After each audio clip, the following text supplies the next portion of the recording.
Hawu kodwa mina ngiyamncoma-ke umama ukuthi-ke uma intshontsha phela efuna ukuntshontsha ingane antshontshe eyakhe, ngoba kuba kubi phela ukuthi umuntu esentshontsha ingane yomuntu. Futhi le nto manje-ke izofundisa nabanye omama ukuthi sekuzoncipha nokulahlwa kwey'ngane, ukuthi umuntu angayilahli ingane engcono ayikidnephe nebandla. Kube kuhle ezweni into akidnephe ingane yakhe, ayidedele phela-ke esikoleni yonke uma ibuya ntambama abuye ayikidnephe-ke. Eyi kodwa phela sengiqala ukukhathazeka manje, kwanyamalala 24 million, kwanyamalala ingane, kwabuya ingane yodwa. Muphi 24 million?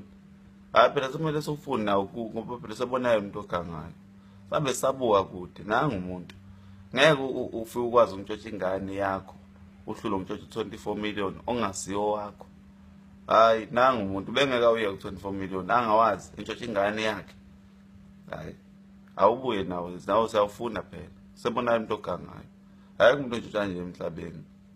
Yazi lo muntu sekufanele abe ney'bongo zokuntshontsha, adunyiswe lo mntshontsho, kuthiwa akekho ongantshontsha njengawe, akekho ongakhwabanisa njengawe, uyisela wena wedwa, umkhonyovu wena wedwa, akekho ongafaniswa nawe. Akekho umuntu ontshontsha kanje. Yazi sengisaba ngisho nayo ingane lena, sengiqala uyisaba phela sufuzo liyadlulela. Kungenzeka vele ngani ikhule isibambe inkunzi into ongayazi. Hhayi ngithi mina amaphoyisa ayesunkumele nto ingane nayo ivalelwe kuse-early.